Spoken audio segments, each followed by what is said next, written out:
bamwita Virgil van Dijk kabisa, akaba umuholandi, akaba kapiteni wa ekipe ya Liverpool kabisa, akaba ndetse na kapiteni wa ekipe y'igihugu y'Ubuholandi. Ni umusore ukina mu kibuga akabisa, akaba akina kabisa nk'umu central back cyangwa se myugariro bakina mu mutima wa defense birumvikana. Ni umusore witwa nyine amazina yose bamwita Virgil van Dijk, akaba yarabuze tariki 8 z'ukwezi kwa karindwi mu mwaka w'1991. Kuri ubu afite imyaka 33 kabisa, akaba ari gusazira amasezerano mu ikipe ya Liverpool. Akaba rero yatangiye ibiganiro byo kwa rero yakongera amasezerano muri ikipe ya Liverpool yagiyemo kabisa, akayikoramo amateka agiye atandukanye.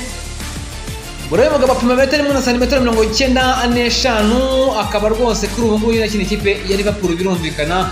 Akaba yarashiye mu makipe y'abana agiye atandukanye, dore ko mbere yuko yerekeza mu ikipe ya Williams ya kabiri yabanje kwerekeza mu ikipe y'abana bayita WDS 19, akaba ari ikipe yahariya mu gihugu cy'Ubuholandi.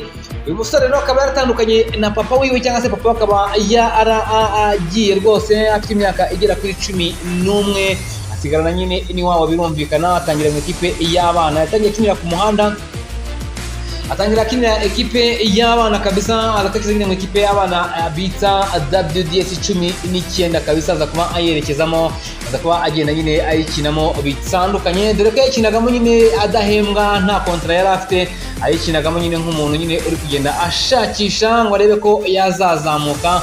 Nuko rero kabisa uyu musore aza kuba agenda yitwara neza, dore ko yaje gutangira akina ku ruhande rw'iburyo aho bita kuri kabiri rero, ariko ntibyaza kuba bitanga cyangwa se bibyara umusaruro. Nuko rero aza kuba n'ubundi nyine yerekeza, aza kuba rwose bamushyira mu mutima wa defense, aza kuba ari naho rwose biza kuba rero bibyara umusaruro kabisa. Rero Virgil van Dijk aza kuba anyine ari naho akomereza kuri ubu, akaba naho ari kugenda rero akina rero.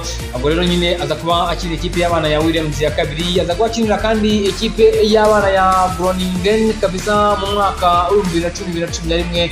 Aza gukinira ama ekipe makuru atandukanye, 2011-2013 yakiniye ikipe nkuru ya Groningen kabisa, nyuma yo kuva mu ekipe y'abana ayikina imikino 62, aza kuba batsindira ibitego bigera kuri 7. Yaje kuba avanga yerekeza mu ikipe ya Celtic 2014-2015, abakinnyi imikino 76 abatsindira ibitego 9. Aza kuba yerekeza mu ikipe ya Southampton 2017-2018 kabisa, abakinnyi imikino 67 abatsindira ibitego bigera kuri 4. 2018 kabisa kugeza maginga ya akina ikipe ya Liverpool kabisa, akaba amaze kubakina imikino 205, akaba amaze kubatsindira ibitego bigera kuri 18. Ama ekipe yakiniye kabisa y'igihugu y'Ubuholandi, yakiniye ikipe y'abategereje imyaka 19, abakinira umukino umwe, nta gitego yabatsindiye. Akina ikipe y'abategereje imyaka 21, abakinira imikino 3 rero nta gitego na kimwe yaje kubatsindira.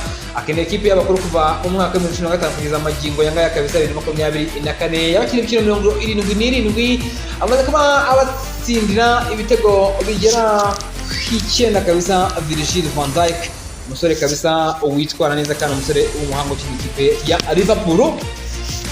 Yes, ubwo kandi ikintu wamenya kuri Virgil van Dijk kabisa, ni umusore nyine wagiye mu ikipe ya Liverpool hari tariki 27 z'ukwezi kwa 12 kabisa 2017, aguzwe agera kuri miliyoni 75 kabisa, avuye mu ikipe ya Southampton. Ubwo rero kandi ni nako ekipe ya Celtic kabisa yaje kuhita ibona 10% rero byaguzwe kuri uyu musore Virgil van Dijk kabisa, aza kuba nyine ahabwa ikipe ya Celtic. Uyu mugabo rero bita Virgil van Dijk yafashe ikipe ya Liverpool gutwara igikombe cya UEFA Champions League ndetse n'igikombe cya shampiyona y'Ubwongereza Premier League. Yabaye umukinnyi w'umwaka kabisa ariya mu gihugu cy'Ubwongereza, nyuma yo gutwara byinshi rero bigiye bitandukanye kabisa. Nizera ko uyu mugabo rero wamaze kuba nyine arangiza amasezerano ye, agiye kuba arangiza amasezerano ye muri shampiyona rero, akaba agiye kuba rero ikipe ya Liverpool bagenda baganira ngo barebe ko rero rwose uyu mugabo Virgil van Dijk yakongera amasezerano aganira n'itangazamakuru arababwira ati jyewe icyo nshyize imbere ni ekipe ya Liverpool, dufite imikino myinshi tugomba gutsinda. Ati icyo nababwira mushumwa akamenye rero nuko ibiganiro bye bigiye kuba bitangira hagati yanjye n'ikipe ya Liverpool kabisa, ari nako rero bita Mohamed Salah nawe kuri izo rero cyari birangira amasezerano azaba agenda arangira, ndetse na Teta Alexander Arnold uri kuvuga ko ashaka kuba yakageze mu kipe ya Real Madrid, ariko rero kabisa akaba nabo bitaramenyekana ibyabo rero ku bijyanye na future ye cyangwa se na kariyeri yabo muri ikipe ya abavandimwe rero ya Liverpool. Ubwo kandi nizere ko mumeze neza cyane kabisa. Virgil van Dijk umuholandi kabisa ukomeza kugenda yitwara neza cyane muri rusange.